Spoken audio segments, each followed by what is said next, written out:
Hey, what's up, guys? Gons here for the Face Like the Sun YouTube channel. There's so much going on right now that it's hard to keep up with anything. But for this video, I wanted to rehash another video that I made a few months ago called Apocalypse Rising, New X-Men Trailer, Dawn of Justice Trailer, Pope Francis the Temple Institute. And I'm going to play a part of it here in a moment, but basically, back in July of this year, the X-Men Apocalypse trailer was leaked at Comicon, and obviously it caught my attention with some of the lines in the movie. So here's a brief commentary from my first video that I made on it back in July, and I'll add some additional thoughts to it afterwards. So check this out.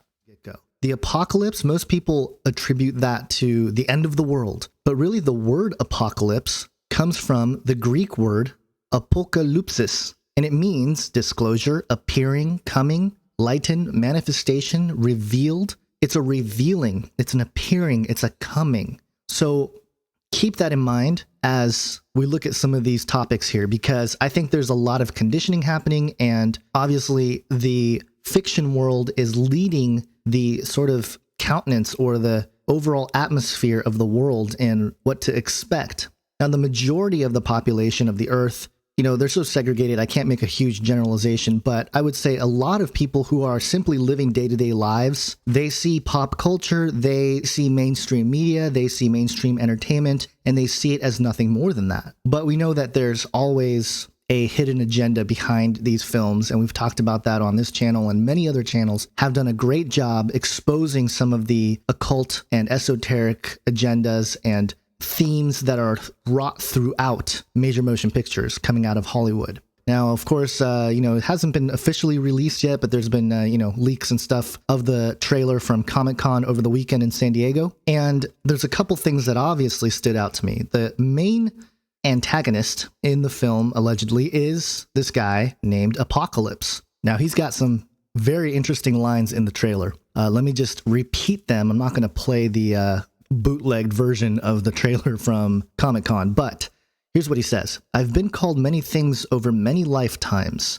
Ra, Krishna, Yahweh. I was there to spark and fan the flame of man's awakening, to spin the wheel of civilization. You are all my children, and you're lost because you follow blind leaders. Everything they've built will fall, and from the ashes of their world, we will build a better one. Wow, okay. This is actually very interesting coming from the sort of esoteric perspective. First off, I've been called many things over many lifetimes. Ra, Krishna, Yahweh. This is the same sentiment that is shared on the film Zeitgeist, that Yahweh, Jesus, Krishna, Ra, Horus, they're all the same entity. They're all these dying and rising gods.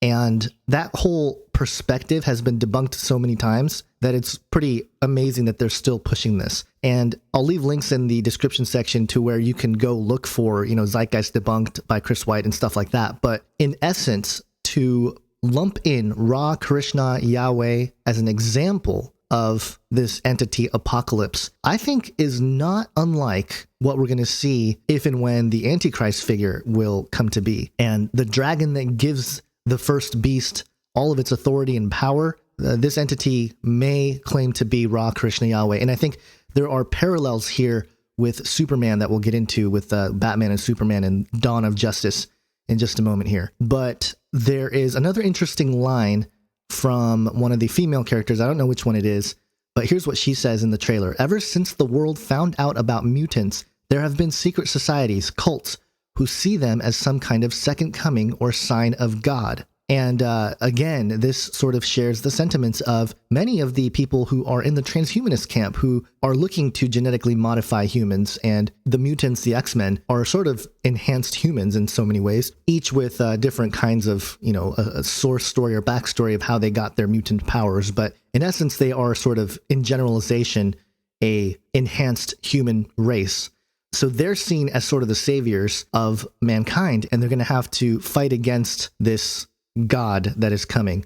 And there's a couple different angles. Obviously, the Ra, Krishna, Yahweh thing, the flip side of how might that play out is that this is actually the real God, Yahweh. This is actually talking about the apocalypse, the second coming of Jesus, but they're going to see Jesus as the enemy, as the world will see him as the enemy. And, it would be easy to see him as the enemy if, they say he's the same God as Krishna and Ra, and he doesn't have the best intentions for mankind. And, obviously the idea of, quote, I was there to spark and fan the flame of man's awakening, that, that line coming from Apocalypse very much echoes the Luciferian doctrine, the Promethean view that this other godly figure, this entity, came and gave mankind the spark of life, the awakening. It's taught in Theosophy, it's taught in other secret societies and everything else. So that's nothing new there, but it plays on the same themes. And so I find that really fascinating. And I think ultimately what I think is going on is that these types of stories and films are, first off, they undermine the biblical worldview. Obviously, they're going to do that. It's Hollywood. They mostly are coming at it from a Kabbalistic perspective, at least specifically drawn in Hollywood. But I think they are portraying what they sort of want to happen, which is that mankind prevails. And it's very interesting that in this case, instead of, worshiping Lucifer in a sense, they're saying, well, the one who gave us life is now our enemy because he is trying to control us and take over. And so this apocalypse figure, most likely, in my opinion, is going to be portrayed not as a direct second coming of Jesus, but I think more so this idea of as a figure that believes that he is going to better the world, and the world not really falling for it. And, the world saying, we're going to fight against this thing that's coming. And, again, not having seen the film, not really knowing all the plot lines and everything. And I'm not the biggest Marvel comic fan. I know there's some of you out there that have talked about Fantastic Four, and somebody told me recently that the plot line of the Fantastic Four for the film was changed in a sense because in the original story, the Fantastic Four got their powers from, some sort of outer space solar radiation or something like that. But in the movie, they go through a portal, they go to some other dimension, and they gain their powers there. So all I know is from my end, I see things and I see an agenda. I see the propaganda here. And I'm trying to make you guys aware of it because obviously, there's an entertainment factor here. There's always going to be a underlying subconscious message that is being planted in the minds of many people through entertainment, because that's when most people will suspend their disbelief about these topics. It's just a movie. Oh, it's just a story. It's just science fiction. Well, there's a lot of reality woven through these films and what they're portraying and what they're trying to propagandize. So those are some interesting quotes from the X-Men trailer. Apocalypse, this bad guy.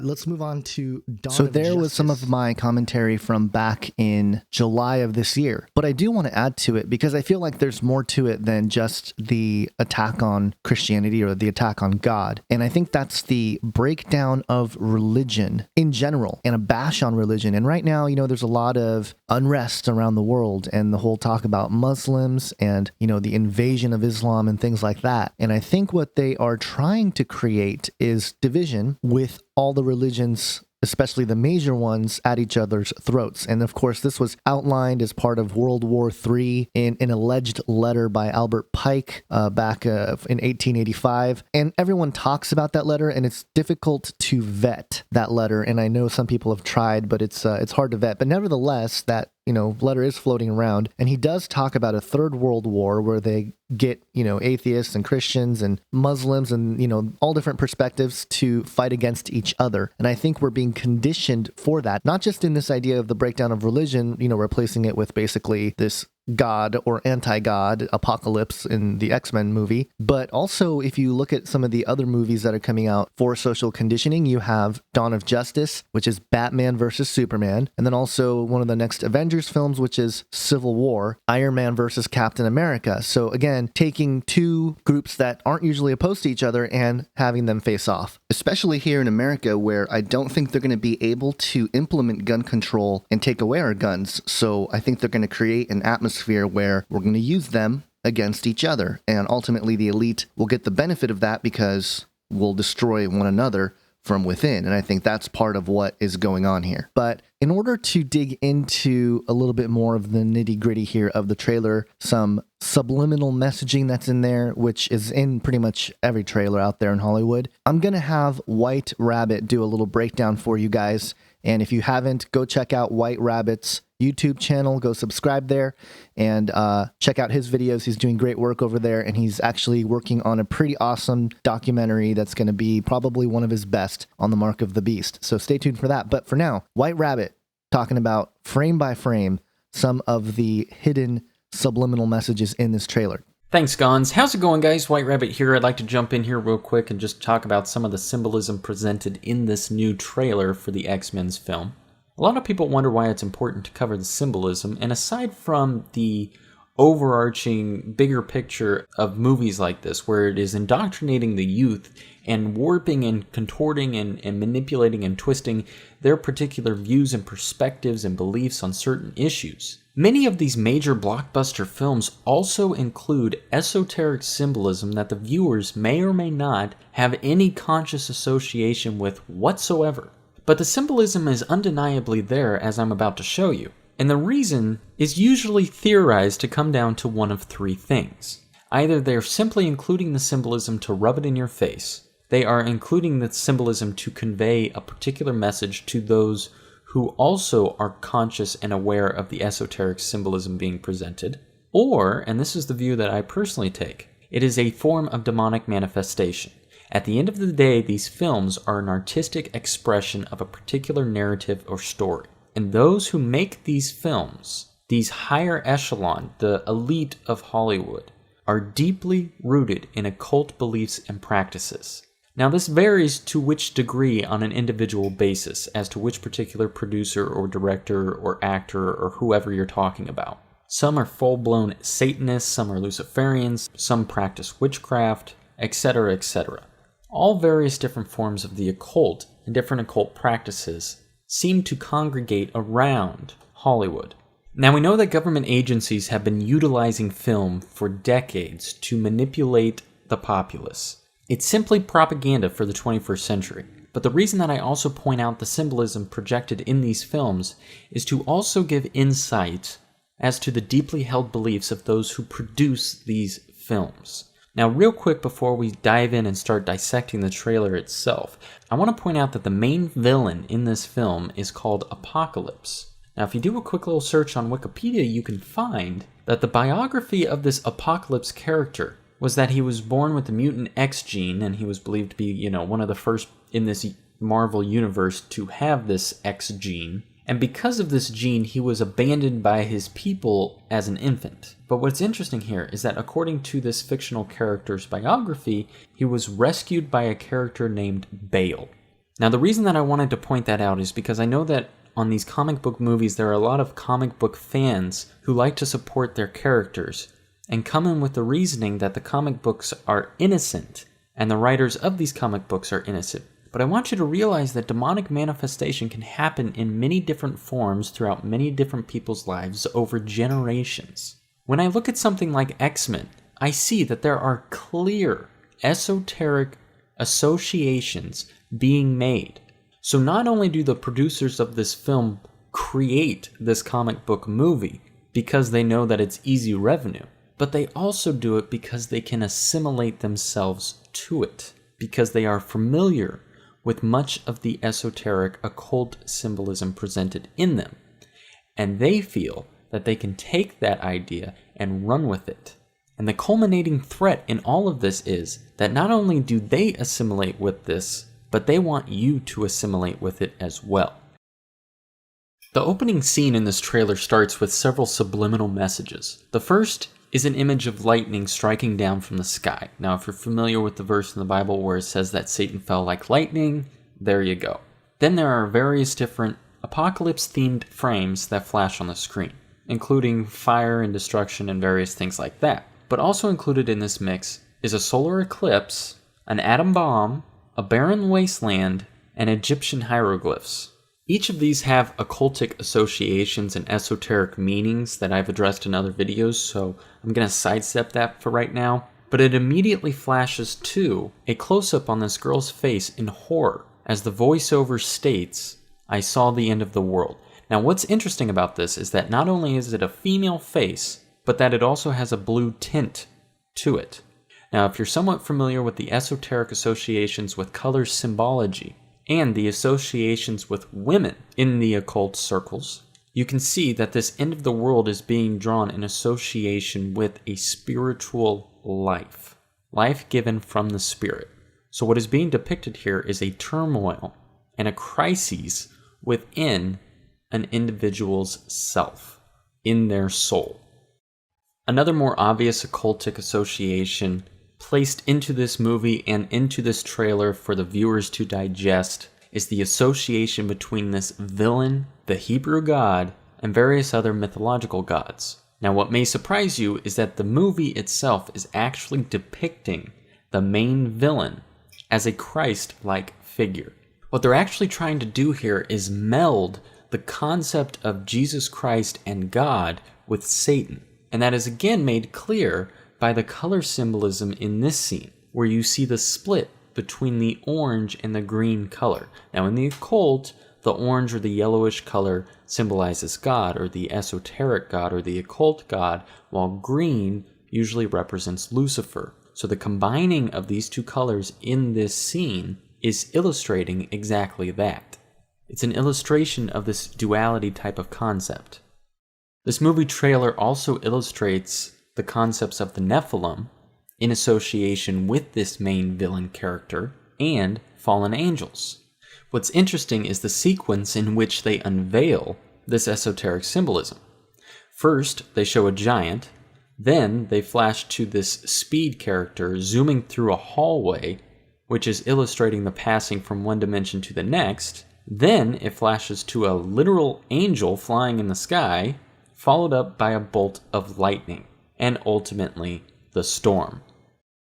There are two other scenes in this trailer that depict the transition between one-dimensional reality and the next, in which one scene depicts going deep into a cave with a light at the other end, which symbolizes traveling into the abyss, and the other depicts the hallway with a doorway with a spiral staircase in the middle.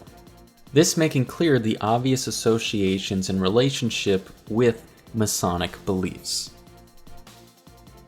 Again, this trailer is full of esoteric symbolism, such as your portal and CERN symbolism. But the last point that I really want to focus on is the destruction of the bridge esoteric symbolism presented in one of the final scenes. You have a vortex of water destroying a bridge. This represents the destruction of the veil. It is the birthing of the fifth age. The V shape of the vortex represents the feminine aspect. The water represents the womb, and the bridge represents basically the umbilical cord to the spiritual realm being severed.